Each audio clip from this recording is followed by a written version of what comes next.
deadly in me. Your love has taken over me. I am living free for free. In your grace I stand and breathe your victory. We are new creations, He's in us. Now the old has passed away. Live a supernatural life. We are new creations. We are new creations. We are new creations. We are new creations.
Glory, the life of Christ is manifested in me.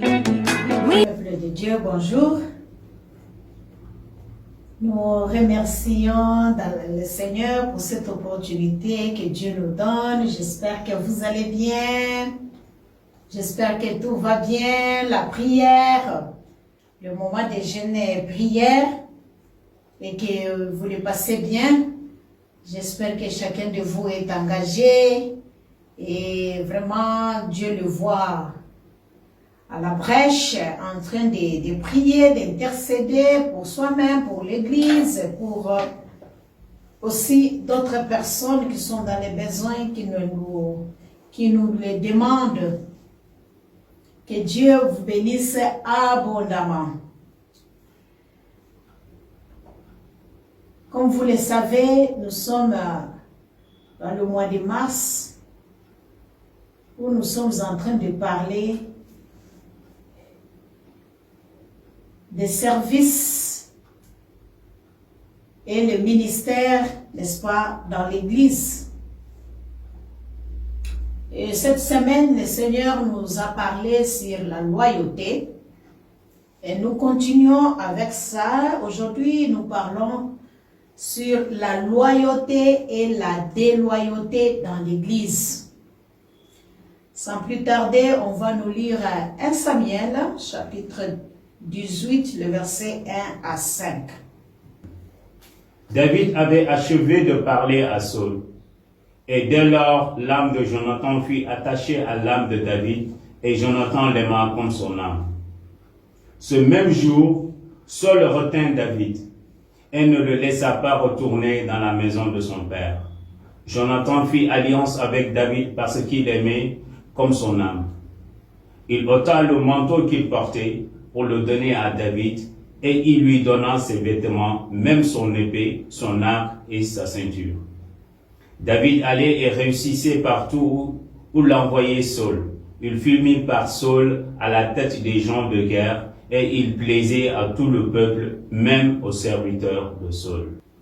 Bien-aimés, le dimanche passé, on nous a parlé, on nous a donné la définition de la loyauté comme étant la fidélité manifestée par la conduite ou l'engagement personnel. Et aujourd'hui, moi j'ajoute que la loyauté, c'est la droiture des sentiments loyaux, la probité, un dévouement envers un engagement, c'est aussi des qualités morales. On considère aussi que la loyauté, c'est obéir aux règles. Alors, le contraire, c'est ce que nous appelons déloyauté.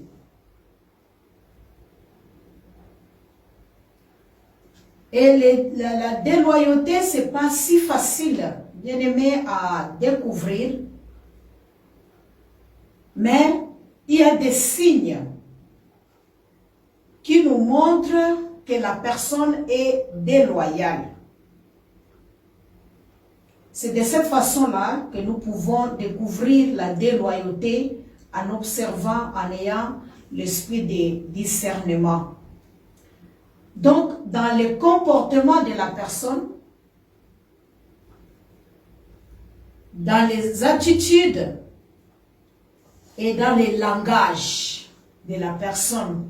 Comme vous savez, la Bible nous dit que la bouche parle de l'abondance du cœur. Ça nous révèle ce que la personne est, ou bien ce que la personne pense, n'est-ce pas? Donc, ce sont ces divers signes qui peuvent nous aider aussi à découvrir chaque jour les gens, les amis, au service des personnes qui ne sont pas loyales, qui sont déloyales. Vu l'importance du sujet, parce que nous parlons de servir Dieu dans l'Église. Lorsque nous nous engageons à servir, à avoir une marche avec le Seigneur, le but final, nous voulons vraiment, n'est-ce pas, bien finir notre parcours ou notre carrière. Il y a certaines attitudes qu'il faut vraiment en avoir ou garder. Et en tant qu'enfant de Dieu, la Bible nous parle de personnes qui ont été fidèles, des personnes perfides. En observant leur vie, nous pouvons, bien aimés, tirer vraiment des leçons dans ces récits bibliques. Découvrir qui sont loyaux et qui ne l'étaient pas. Qu'ils étaient loyaux et qu'ils n'étaient pas loyaux. Alors ici, nous avions pris exemple des cas de David et de Jonathan qu'on vient de nous lire dans 1 Samuel 18, versets 1 à 5. Nous voyons que David a été roi pendant que Saül était encore roi, donc le père de Jonathan. Donc, selon les normes, c'était Jonathan qui devait, n'est-ce pas, remplacer ou bien prendre la place de son père sur le trône. Mais Dieu n'a pas choisi Jonathan. Jonathan, il était un militaire, n'est-ce pas, un homme de guerre. Mais Dieu a choisi David pour la royauté. Mais lorsque vous lisez cette portion des Écritures, vous voyez que on nous dit très bien que Jonathan, quand il a vu David, comment est-ce que David est arrivé là-bas? Comme vous le savez, il y avait, n'est-ce pas, ces combats avec Goliath et autres choses. Mais David était déjà loin, n'est-ce pas, avant cela. Alors, son père Saül, le voyant, il a aimé David. Et le jeune homme était aussi beau de visage. Il l'a approché, il l'a pris dans sa maison. Alors, pendant ces guerres-là, David, n'est-ce pas, a gagné. Lorsque vous lisez, vous descendez, vous allez voir que les femmes ont commencé à faire des éloges, n'est-ce pas, à David. Et maintenant, Saül, qui était le roi, n'a pas été content et il a commencé maintenant à haïr David. Peu importe la situation, mais Jonathan, la Bible nous dit que son âme s'attacha à l'âme de David. Il se voyait comme lui-même. Il s'aimait comme lui-même. Et au fur et à mesure qu'ils vivaient ensemble, comme ils sont devenus des amis, ils ont signé même un pacte d'amitié.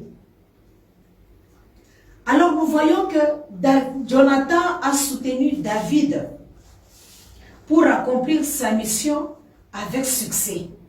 Et nous voyons même qu'il lui a donné ce qui était vraiment de lui, le meilleur. D'abord son âme, et aimer l'autre comme lui-même, donc le considérer. Il avait cette attitude d'humilité en lui. Il voulait que David puisse réussir à la mission, n'est-ce pas, que Dieu lui a confiée. Nous voyons qu'il lui a donné même sa ceinture, son épée, son manteau. Donc, il n'a pas vraiment été jaloux ou il ne voulait pas que David échoue. Mais par contre, il voulait à tout prix l'assister et intervenir à ce que David puisse arriver à sa mission parce qu'il savait que cet appel de David, cette mission de David, ça ne vient pas d'un homme, c'est Dieu. Et il a compris que c'est Dieu qui élève, c'est Dieu qui établit, c'est Dieu qui donne à chacun de nous quelque chose, n'est-ce pas, la mission, le ministère, les dons et les services que nous pouvons faire. Donc il n'a pas été jaloux, il ne l'a pas haï, il ne l'a pas, n'est-ce pas, trahi, il ne l'a pas maltraité, mais il l'a aimé comme, n'est-ce pas, lui-même. L'amour, n'est-ce pas, était au-dessus de tout. Voilà, bien aimé, la situation historique, n'est-ce pas, de ces récits bibliques. Alors, pourquoi parler de la loyauté et déloyauté dans l'Église?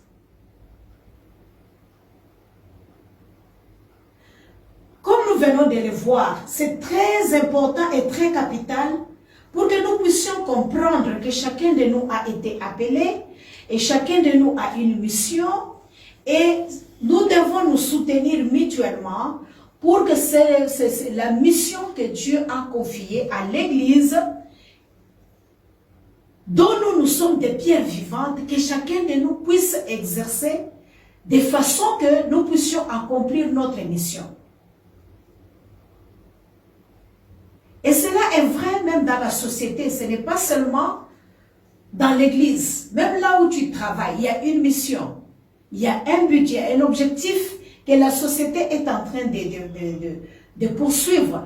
Et tu es embauché pour accomplir cela. Donc c'est très nécessaire qu'on parle de la loyauté et de la déloyauté, parce que tout ce que nous faisons, nous allons, n'est-ce pas, récolter après. Nous nous attendons à quelque chose. Et comme je l'ai dit, nous voulons bien finir. Et surtout aussi pendant que nous sommes sur la terre, nous voulons réussir. Il n'y a personne qui veut échouer. Et si on veut réussir, on a besoin aussi de bonnes personnes à côté de nous, des gens qui nous aiment, les gens qui nous soutiennent, les gens qui nous donnent des conseils, les gens qui nous montrent la voie de Dieu, les gens qui nous montrent des stratégies ou bien qui permettent vraiment, n'est-ce pas, qui comprennent la mission, qui comprennent notre vision pour nous aider afin que nous puissions, n'est-ce pas, atteindre cela. Comme nous venons de voir, pour que David exerce bien sa mission, il a fallu un homme qui peut l'assister avec un bon cœur. Et nous venons de voir que c'était Jonathan que Dieu a placé sur son chemin. Que Dieu a permis que Jonathan entre dans la vie de David et David entre aussi dans la vie de Jonathan. Donc, c'est une des conditions si nous voulons vraiment réussir et travailler avec Dieu.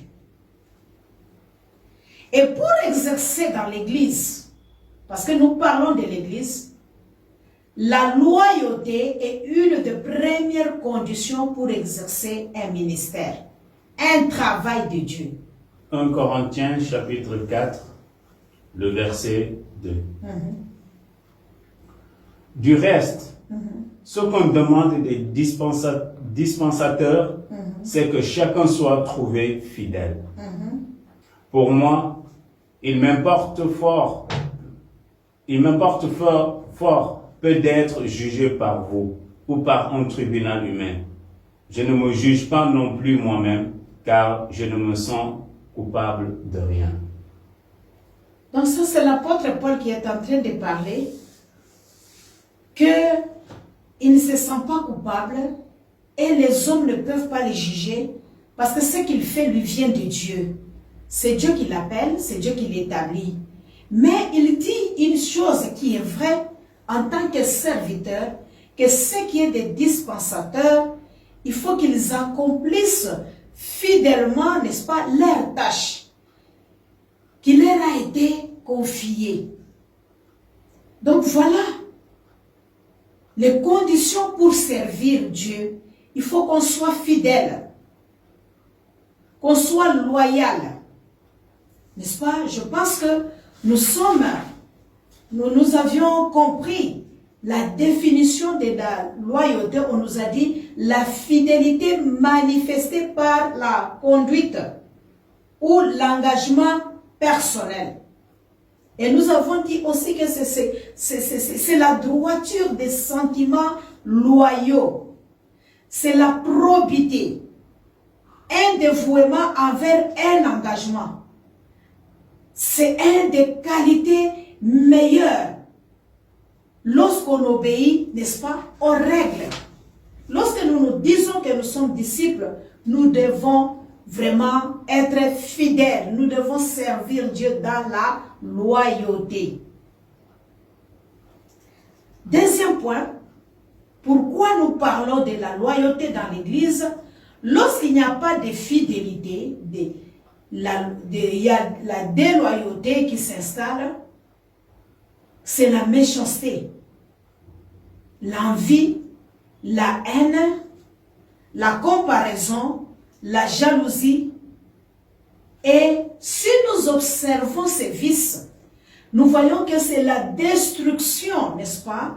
C'est l'art de détruire l'Église à l'intérieur. C'est pourquoi parmi nous, nous devons avoir l'amour et nous devons avoir, n'est-ce pas, la fidélité, de servir avec fidélité à notre engagement, à notre appel, selon que Dieu nous a, n'est-ce pas, confié à chacun de nous, n'est-ce pas, un don, un talent, un ministère. Nous devons le faire fidèlement. Parce que le contraire de cela, ça détruit l'œuvre de Dieu. Comme vous le savez, l'ennemi, des fois, il rôde autour de nous comme un lion rugissant chercher qui dévorer. Mais s'il ne nous atteint pas, qu'est-ce qu'il fait? Si on n'est pas conscient que nous devons travailler dans la fidélité et que chacun de nous, n'est-ce pas, a reçu quelque chose de la part de Dieu, chacun de nous, un dispensateur, il a quelque chose à faire selon ce qui lui a été confié. Si Dieu a dit que toi tu es, n'est-ce pas, prophète, tu ne chercheras pas, n'est-ce pas, à devenir choriste. Si toi tu es pasteur, tu ne chercheras pas à devenir, je ne sais pas, ce que Dieu ne t'a pas donné. Si toi, Dieu t'a appelé à la parole, tu ne chercheras pas, n'est-ce pas, à faire autre chose. Tu vas le faire comme on nous a enseigné, avec joie, avec empressement, et à rester surtout dans tout ce qu'on fait, de rester fidèle à Dieu par rapport à ton appel, par rapport au talent que Dieu t'a donné. Parce que il est vrai, on peut être polyvalent, touche à tout, généraliste, d'habitude on aime ça. Mais il faut plus se focaliser, se concentrer dans ce que Dieu te donne et ce que Dieu t'appelle à faire. Mais souvent, on ne veut pas être fidèle dans les petites choses que Dieu nous donne. On voit que c'est petit, mais devant Dieu c'est grand. Parce que Dieu nous donne chacun selon ses capacités. Et maintenant, quand on laisse la place, l'ennemi entre par le gens, n'est-ce pas? Parmi nous, si nous cédons cette place à lui, il amène l'envie, la haine, la comparaison, la jalousie. Et cela commence à détruire l'église à l'intérieur. Et c'est une arme très efficace pour que le diable puisse disperser l'église, puisse détruire l'église. C'est pourquoi il est très important que nous puissions parler aussi de la déloyauté dans l'église.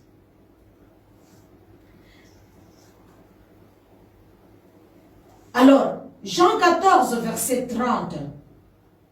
Lorsque nous dit, et la Bible nous dit, faites ce qui est juste. Et si nous faisons ce qui est juste, le diable aura très peu d'occasion de nous attaquer, n'est-ce pas, à l'intérieur.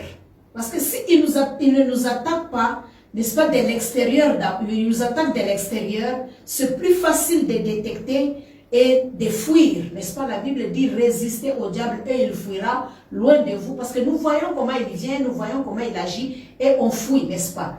On les résiste. On peut fuir si c'est le péché d'impudicité, comme la Bible nous dit, l'adultère et autre chose, fouiller. Mais pour ce qui est l'œuvre de l'ennemi, néanmoins, si c'est à l'extérieur, on sait comment s'y prendre. Mais si c'est à l'intérieur, ça devient très dangereux et très difficile.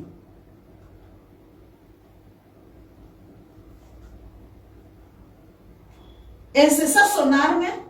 Un frère a écrit en disant d'autres manières de travailler de Satan. Quand il échoue à vous attaquer, n'est-ce pas, avec la sorcellerie, avec la méchanceté, et il va chercher maintenant à se larguer à sa trousse. Il va utiliser quelqu'un de l'intérieur pour travailler, pour vous disperser, pour vous rendre faible, afin que vous ne puissiez pas vous relever et avancer. Généralement, comme nous avions dit, parmi les signes des gens qui sont aussi, n'est-ce pas, déloyaux, généralement, on peut les voir dans leur moquerie, les rires. Les gens qui rient lorsque ça ne marche pas dans l'église.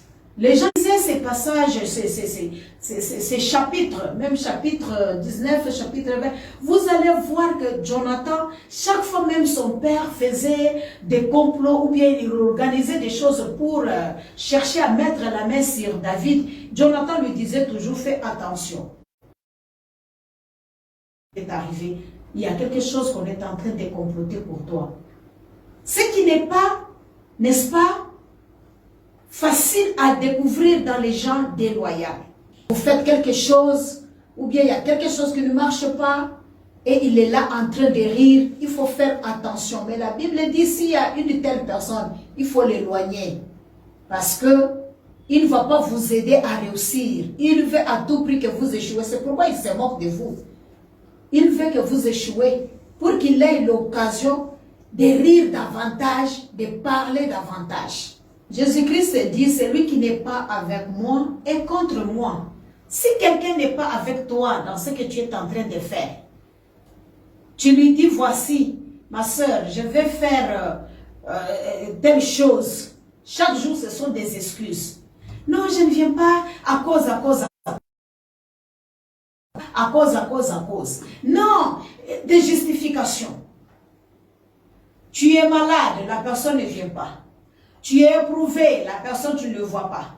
Tu es dans la joie, la personne tu ne le vois pas.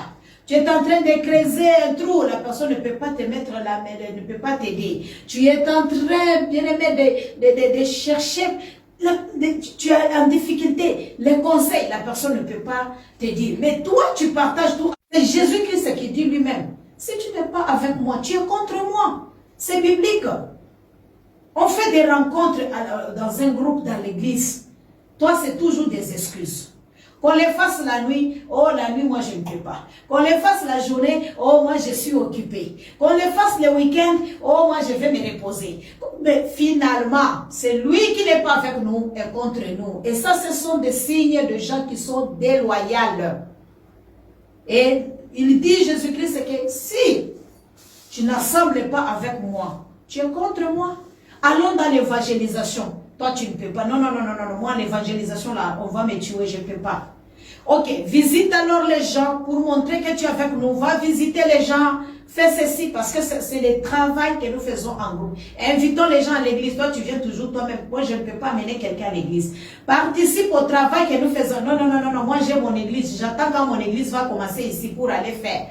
Mais pendant que ton église n'est pas là, tu es là. Tu es loyal ou tu es déloyal? Tu es déloyal. Ce n'est pas moi qui l'ai dit, c'est la Bible qui le dit. Je pense à partir de maintenant, vous-même, vous allez savoir si vous êtes loyal ou si vous êtes déloyal. Nous sommes dans la prière et pendant ce temps de prière, c'est le moment de prier, bien-aimé, que Dieu puisse t'aider à enlever ce qui n'est pas de Dieu en toi. Parce qu'un serviteur doit travailler dans la fidélité. Nous voulons servir Dieu, mais de quelle manière nous allons servir Dieu? Dans la fidélité.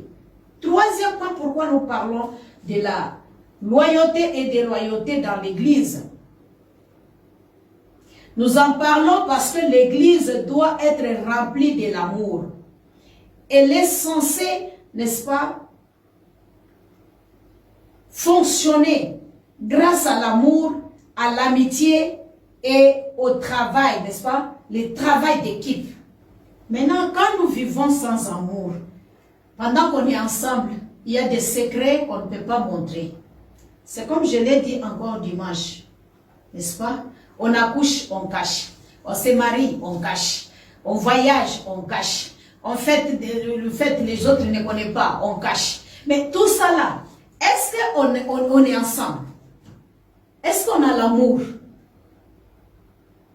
C'est à vous de répondre. Moi, je suis en train de lire dans la Bible. Il ne faut pas dire que maman a commenté. Je suis en train de lire dans la Bible pour te dire les signes de déloyauté. Si nous avons un berger qui est Dieu, c'est lui qui nous conduit. Et tous les brebis, n'est-ce pas, doit écouter la voix du berger et doit suivre ce berger vers les eaux paisibles. Mais si l'eau n'est pas paisible, l'eau est agitée, est-ce que vous pensez que le brebis va manger et va boire de l'eau là-bas? Il ne peut pas boire et le berger ne peut pas aussi conduire vers cette trouble-là. Donc l'objectif de Dieu de nous mettre ensemble, c'est de vivre la fraternité dans l'église. C'est de vivre l'amitié.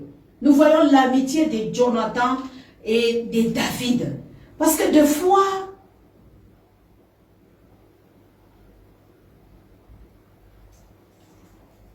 on est dépassé. Je voudrais qu'on puisse lire d'abord. On pense toujours que quand on est fidèle, quand on est loyal, n'est-ce pas, quand on est intègre, il n'y a pas de bénéfice. Dieu nous confie beaucoup quand on est fidèle dans des petites choses. Quand on n'est pas fidèle dans des petites choses, vous croyez avoir des grandes choses. Dieu ne peut pas te donner parce que le petit là, tu ne parviens pas à être fidèle. Est-ce que c'est dans le grand que tu seras fidèle?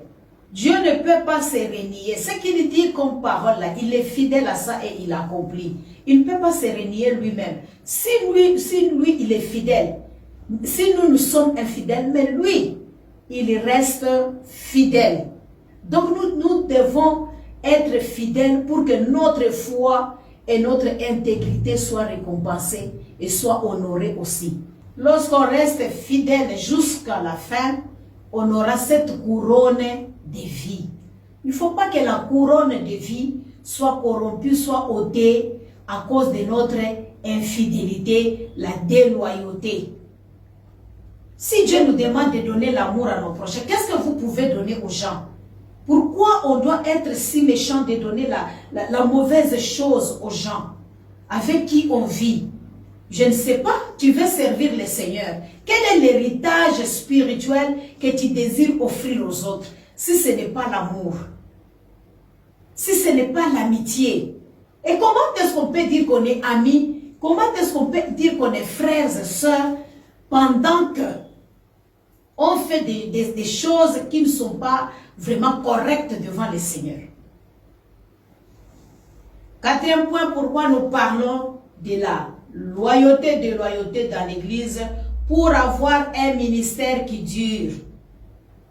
Si on veut vraiment rester constant dans le ministère de Dieu qui nous a donné, dans le don que nous avons, restons fidèles, soyons fidèles, soyons loyaux.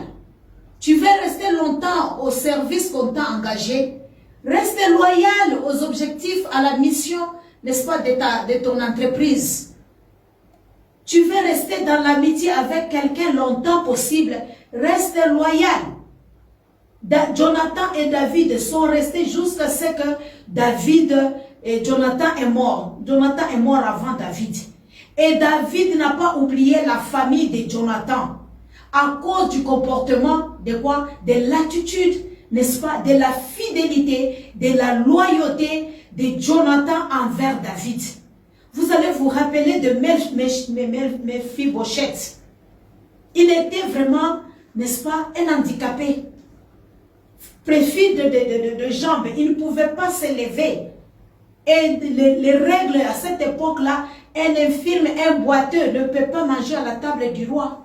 Mais David a fait de lui exception. Pourquoi? À cause de Jonathan. Il a demandé, quand on lui a dit, Saül est mort, David est mort. Il dit, il n'y a personne dans sa famille qui est resté pour que je lui fasse du bien à cause de mon ami Jonathan. Donc, quelque part, la fidélité, n'est-ce pas, paye. Beaucoup de gens vivent de mauvaises choses à cause de l'infidélité parce qu'ils sont déloyaux.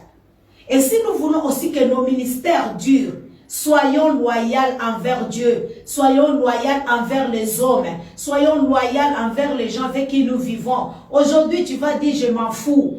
Ça, c'est le langage des gens déloyaux. Je m'en fous, je m'en fous. Quand tu t'en fous là, un jour, tu vas tomber dans le main de cette personne-là ou bien dans l'entourage de la personne et tu ne sauras pas dire que tu t'en fous parce que tu vas manquer ce que tu dois avoir, n'est-ce pas, pendant que les autres en bénéficient, mais toi, tu vas manquer à cause des paroles.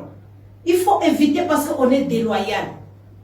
Ce qu'on fait, on veut que ça dure. Ce qu'on fait, nous disons toujours que Dieu nous a appelés pour impacter des générations, impacter nos familles, impacter, n'est-ce pas, nos amis, impacter notre entourage, pour être des modèles. Parce que ce que nous semons, si nous ne le mettons pas, nos enfants vont les récolter, n'est-ce pas? Le ministère que nous faisons, aujourd'hui, tu ne veux pas soutenir les autres, tu ne veux pas soutenir un pasteur, tu ne veux pas soutenir une église, tu ne veux pas. C'est très bien. C'est très bien parce que tu sais toi-même que Dieu ne va pas t'appeler aussi à ce genre de ministère. Mais si ce n'est pas le cas, sache bien que pour que ton ministère puisse durer, tu as besoin d'être toi-même loyal, fidèle. Et se débarrasser d'eux parce que quand ils vivent, ils ne veulent pas le bonheur des autres. Ils ne veulent pas que l'autre réussisse. N'est-ce pas? Même dans les dons, dans les talents, dans la connaissance. Si tu veux aider, même dans le travail que vous faites, un nouveau venu qui n'a pas d'expérience, il a besoin de vous qui avez l'expérience pour transmettre ce que vous connaissez. Pour qu'un jour aussi, lui aussi puisse transmettre. Être fidèle, enseigner l'autre, aider l'autre. N'est-ce pas? Pour que cela persiste, s'il n'y a personne qui transmet la connaissance, est-ce que le travail que nous faisons va être perpétué? Non. Est-ce qu'il y aura des gens qui vont aussi s'engager dans ces domaines-là? Non. Donc nous avons besoin des hommes loyaux pour que le travail continue. Cinquième point, nous en parlons de la loyauté et de la déloyauté pour avoir la totalité de la récompense auprès de Dieu. Parce que si nous ne sommes pas loyaux, qu'on ne s'entende à rien devant le Seigneur.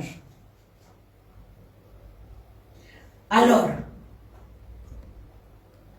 Deuxième point, la déloyauté. Devenir déloyal, c'est un processus.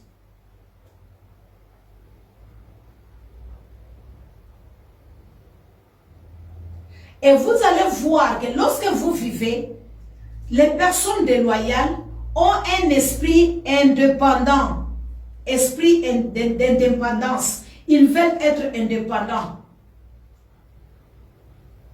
Si on est dans un groupe, ils cherchent toujours à fuir, à cacher certains événements dans la vie, n'est-ce pas? Ils ne veulent pas rendre compte pour des raisons de confidentialité, n'est-ce pas? Confidentialité. Je n'aime pas partager ma foi, ma joie avec les gens, ma souffrance avec les gens, avec les autres. Je souhaiterais être seul. Je veux que personne ne sache rien. Je vais faire des surprises, les surprendre. Je m'attends derrière à quelqu'un. Cette intention-là, quand quelqu'un te dit déjà ça, je vous ai dit que la déloyauté, on les découvre dans les langages, on les découvre dans, n'est-ce pas, les comportements, n'est-ce pas, on les découvre dans les attitudes. Donc, ce comportement-là, cette intention-là, de vouloir se séparer des autres, de ne pas être égal aux autres, de ne pas égal, mais de ne pas rester avec les autres ensemble, de ne pas partager avec les autres, d'être toujours isolé, n'est-ce pas? L'intention n'est pas bonne. C'est une intention qui montre que la personne est autonome à l'intérieur, n'est-ce pas, du groupe, est un signe de déloyauté. Je prends un autre exemple. Nous avions dit aujourd'hui, du 15 jusqu'au 4, nous continuons à jeûner. Mais toi, tu te dis, non, non, non, non. Moi, tu es dans un groupe. Et ça, c'est pour tous les groupes. Ce n'est pas un jeûne individuel. Ce n'est pas un jeûne des mamans ou bien des jeunes ou bien... Non, c'est un jeûne de toute l'église. Mais toi, tu te dis, non, non, moi, je ne peux pas jeûner. Moi, j'ai mes jours. Tu ne veux pas t'intégrer au groupe. Tu veux être autonome. Tu veux faire ce que toi, tu veux. C'est l'esprit d'indépendance. Tu cherches l'autonomie. Moi, un pasteur, je n'ai pas de pasteur, j'ai seulement Jésus-Christ qui est mon pasteur. D'accord? Je ne suis pas disciple de quelqu'un, je suis disciple de Jésus. D'accord? Mais, pour ceux-là qui comprennent les Écritures, on comprend que tu es autonome et tu as l'esprit d'indépendance. Et si tu as l'esprit d'indépendance, tu es, n'est-ce pas, à l'intérieur d'un groupe, c'est un signe de déloyauté. Et nous allons voir les conséquences de la déloyauté. De la même manière, nous venons de parler des avantages ou bien de l'honneur ou bien des résultats d'une personne vraiment loyale, que Dieu les récompense, Dieu écoute leurs prières, Dieu le bénit. De la même manière, la déloyauté aussi a des conséquences. Deuxième point. Lorsqu'on a toujours un langage pour dénigrer les responsables, son chef du travail, son PDG, son président de la République. Je prends exemple. Je pense que nos dirigeants n'ont pas l'onction. C'est un exemple. En tout cas, quelqu'un te voit. Ah, mon frère, serviteur de Dieu, servante de Dieu. Ces derniers temps, je ne viens pas à l'église où personne ne connaît chez moi. J'ai connu un deuil, ou bien j'ai connu un problème. Ou bien, je suis allé voir les pasteurs pour tel problème. Et le pasteur a répondu négativement, il ne m'a pas aidé. Vraiment, je suis en difficulté. Et ton langage, moi, à leur place, je ne devais pas résoudre comme ça. Je ne devais pas faire comme ça. Ça, ce sont des langages des gens qui sont déloyaux. Parce que tu ne peux pas répondre comme ça. Quelqu'un vient à la société, voir un PDG, ou bien il a déposé son lettre d'emploi ou comment. Mais la réponse est négative ou comment. C'est la société qui a répondu. Mais quand tu vois la personne, tu dis, bon, quand tu as écrit, bon, quand j'ai lu ton CV là, bon, je pensais que le PDG va t'appeler. Bon, moi, je pense qu'il n'avait pas raison parce que tu es en train d'accuser ton responsable indirectement. Ou bien tu dis à ton cousin, là, la société, tu vas partager avec les gens qui sont à ton frère, à ta soeur. Donc, quand on va te poser des questions, tu vas répondre comme ça, tu vas faire ceci, tu vas faire cela. Tu dis à la personne, tu es déloyal. Quand on t'attrape, on va te remercier de la boîte. Pourquoi? C'est ça, on a dit chasser les moqueurs. On va te remercier. Pourquoi? Parce que tu n'as pas été loyal, tu es déloyal. Et ça, c'est un comportement qu'on ne doit pas avoir. Les choses qu'on a pris la décision dans une réunion, dans un département. Tu pars, tu trouves quelqu'un qui n'est pas à l'église, tu commences à partager avec lui. C'est la déloyauté. Tu es là, oui, le pasteur a dit, mais la personne à qui tu dis là, il vient à l'église, il est membre de l'église, pourquoi tu partages avec lui? Tu vois? Les choses qui ont été dites dans les départements des femmes, c'est en secret, c'est entre les femmes. Tu quittes, tu vas dévoiler tout ce qu'on a dit là-bas. C'est la déloyauté, c'est punissable par la loi. Ce n'est pas bien. Abner, ils avaient des problèmes. D'abord, vous allez comprendre que le fils, n'est-ce pas, de David, il y a eu des viols de Tamar, n'est-ce pas, dans la maison de David, tout ça. Mais l'un des fils a gardé son frère a gardé rancune parce que son demi-frère l'a violé. Et maintenant, David organise une fête et il appelle que les gens viennent pour qu'ils puissent célébrer ensemble et tout ça. Vous voyez, Abner là, c'est un fils de David. Il va chercher, il dit, il veut aller rassembler les peuples, n'est-ce pas, ceux qui étaient les ennemis de David là. Il veut les rassembler, les amener. Mais David n'a pas tenu compte de tout ça. Il a fait la fête et il n'a même pas, n'est-ce pas, rendu le mal pour le mal qu'il a fait. Mais David l'a libéré dans la paix. Mais lui, qu'est-ce qu'il a fait? Il est parti vers les ennemis de David. Vous voyez? David avait déjà oublié. Mais Joab, qui était le chef de l'armée à cette époque aussi, qu'est-ce qu'il fait? Il garde rancune. Il fait semblant comme si c'est David qui a appelé Abner de rentrer, qu'il avait quelque chose à lui communiquer. Et il va avec lui à côté, il les tue. Beaucoup de gens dans la maison de Dieu sont comme ça. Ils n'arrivent pas à pardonner. Ah oui, ce qu'on m'a fait là, j'ai déjà pardonné, j'ai difficile d'oublier, j'ai pardonné, mais j'ai difficile d'oublier. Quel est l'évangile que tu as entendu? Parce que moi, l'évangile que j'ai entendu là, quand on pardonne quelqu'un, on oublie. Ça peut rester, mais ça ne peut pas me faire mal jusqu'à dire oui, en tout cas celui-là, là, moi je garde dedans contre lui à cause de ce qu'il m'a fait. Il y a des blessés de guerre dans les églises jusqu'à aujourd'hui. Les pasteurs m'ont parlé mal. Les pasteurs m'ont fait ceci. Ah là, les frères là m'ont fait ça. Les diacres, l'ancien. Tout en étant toujours chrétien dans la maison de Dieu. Que fait l'Esprit de Dieu, bien-aimé? L'Esprit de Dieu est là, c'est pour nous aider. Et le pardon, Dieu nous dit, il faut pardonner et oublier. Il faut pardonner. Et chercher à bander les plaies. Quand tu n'acceptes pas à bander tes plaies là, tu resteras un blessé à jamais. Et ce sont des gens qui sont blessés comme ça dans les églises, qui sont aussi des fois les gens déloyaux. Parce qu'il a été blessé, son frère était mort, mais maintenant, là on l'a appelé, c'est dans une fête, les choses sont déjà passées, David a déjà oublié, mais regarde lui, il garde rancune. Le monsieur n'est pas venu. Maintenant, il veut mettre un problème sur David qu'il a invité. Pendant que ce n'est pas même le roi. C'est ça l'esprit de désobéissance. Il est un général. Il dépend du roi. Il n'a pas reçu l'ordre du roi d'aller exécuter. Mais il a agi, n'est-ce pas, de façon indépendante. Il est parti lui-même indépendamment tuer quelqu'un. Et il y a des gens comme ça. On ne t'a pas mandaté. On ne t'a pas envoyé. Mais tu pars agir très mal envers quelqu'un. À cause des blessures, on devient déloyal. Il a été déloyal devant David. Parce qu'en tant que chef des militaires, n'est-ce pas, de l'armée, tu ne peux pas faire des choses sans que tu reçois l'ordre qui te vient de la hiérarchie.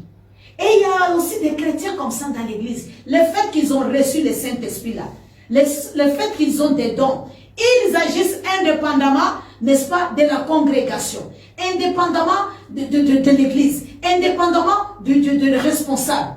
Et ça, c'est la déloyauté. Même dans les sociétés, les gens font comme ça. Les enfants font comme ça. Indépendamment des parents, ils engagent quelque chose qui engage la famille. C'est pas normal. Tu es déloyal.